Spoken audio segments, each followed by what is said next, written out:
Assalamualaikum warahmatullahi wabarakatuh. Di sini kami akan memberikan informasi mengenai dampak COVID-19 dalam kehidupan masyarakat, baik dari segi pendidikan, ekonomi, sosial, budaya, pembangunan, kesehatan, maupun politik. Saya Meladona Saputri. Saya Andika Sarifah Zahra. Saya Andia. Saya Nurmala Sari. Saya Mita Sabaria. Saya Raini Nur Fadila. Saya Walia Nur Halisa. Saya Dea Nur Maulidia. Saya Lucy Isnawati. Saya Alhamida Damayanti.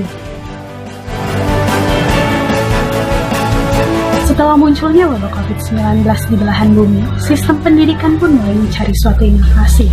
Terlebih adanya surat edaran nomor 4 tahun 2020 dari Menteri Pendidikan dan Kebudayaan yang menganjurkan seluruh kegiatan di institusi pendidikan harus jaga jarak dan seluruh penyampaian materi akan disampaikan di rumah masing-masing. Banyak keresahan yang terjadi di masa pandemi ini. Kemajuan teknologi cukup membantu, akan tetapi tidak semuanya berhasil, karena tidak semua murid bisa melakukan pembelajaran daring pada saat ini. Pandemi COVID-19 telah memberikan gambaran atas kelangsungan pendidikan dunia di masa depan melalui bantuan teknologi. Namun, teknologi tetap tidak dapat menggantikan peran guru, dosen, dan interaksi belajar antara pelajar dan pengajar. Sebab, edukasi bukan hanya sekedar memperoleh pengetahuan, tetapi juga tentang nilai, kerjasama, serta kompetensi. Situasi pandemi ini menjadi tantangan bagi kreativitas setiap individu dalam menggunakan teknologi untuk mengembangkan dunia pendidikan. Saat ini, pandemi menjadi tantangan dalam mengembangkan kreativitas terhadap penggunaan teknologi, bukan hanya transmisi pengetahuan, tapi juga bagaimana memastikan pembelajaran tetap tersampaikan dengan baik. Apa yang telah kita ketahui sekarang bahwa virus tersebut memiliki dampak yang sangat besar dan meluas. Tidak hanya merugikan sisi kesehatan, tetapi juga terhadap sektor pembangunan di Indonesia saat ini. Seperti hanya pada sektor perekonomian di Indonesia. Sudah dapat kita amati dan rasakan sekarang seluruh penjuru bangsa Indonesia mengalami permasalahan ekonomi yang sangat serius. Banyak sekali perusahaan-perusahaan yang mengambil kebijakan untuk menutup sementara kegiatan perusahaan selama waktu yang masih belum bisa ditentukan.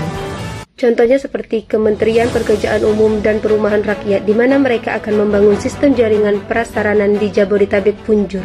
Sebelum adanya relokasi anggaran sebanyak 120,21 triliun, lokasi cukup besar disebabkan pembangunan infrastruktur masih menjadi fokus pemerintahan Presiden Joko Widodo di periode kedua.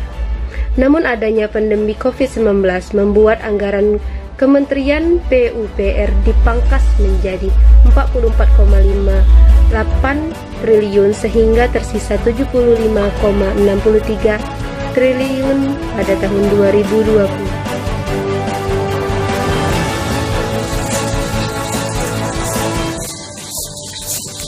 COVID-19 membuat dunia perpolitikan kacau. Di Indonesia, Pilkada 2020 ditunda, yang rencananya akan diadakan pada 23 September 2020 menjadi 9 Desember 2020 akibat kenaikan jumlah positif COVID-19. Tak main-main, dana yang digelontorkan pun ditambah dari 15,23 triliun menjadi 20,49 triliun. Alasannya guna protokol kesehatan. Tentunya hal itu rentan membuka praktik politik uang.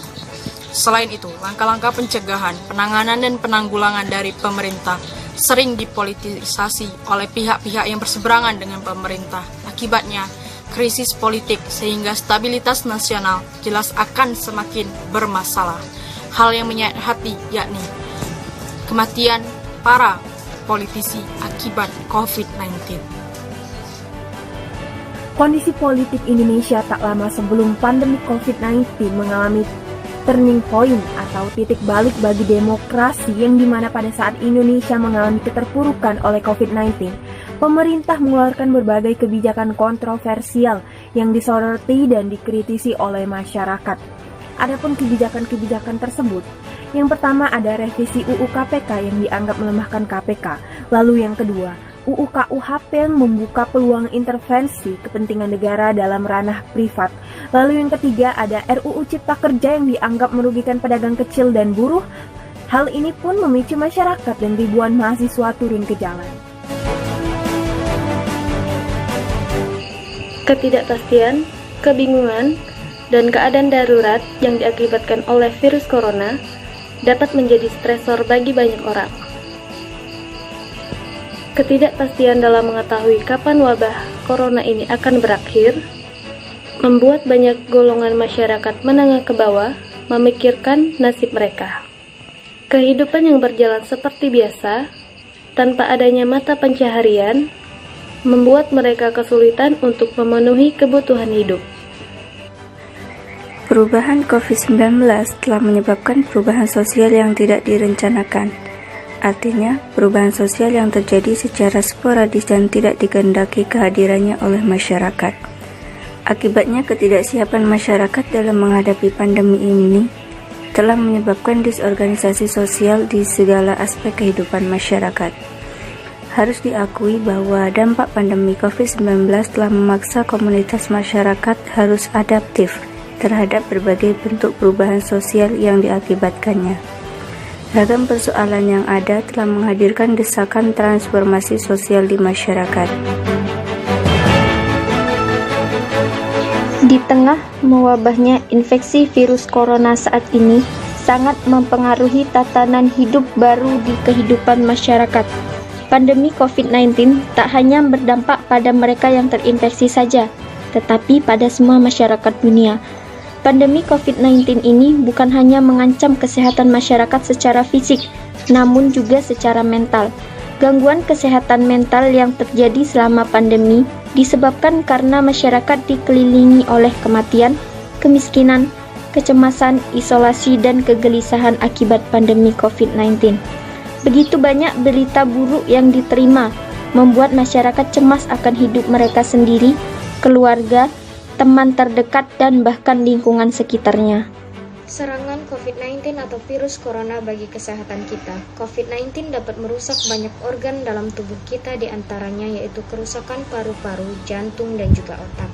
Seseorang yang terinfeksi virus corona biasanya mengalami sesak dan sulit untuk bernafas. Tak hanya itu, pasien yang telah dinyatakan sembuh pun biasanya merasakan kelelahan dan sulit untuk beraktivitas dalam waktu yang cukup panjang setelah dinyatakan pulih dari penyakit tersebut. Baiklah, mungkin inilah beberapa informasi yang dapat kami sampaikan. Lebih dan kurang kami mohon maaf, dan kepada Allah kami mohon ampun. Kami akhiri. Wassalamualaikum warahmatullahi wabarakatuh.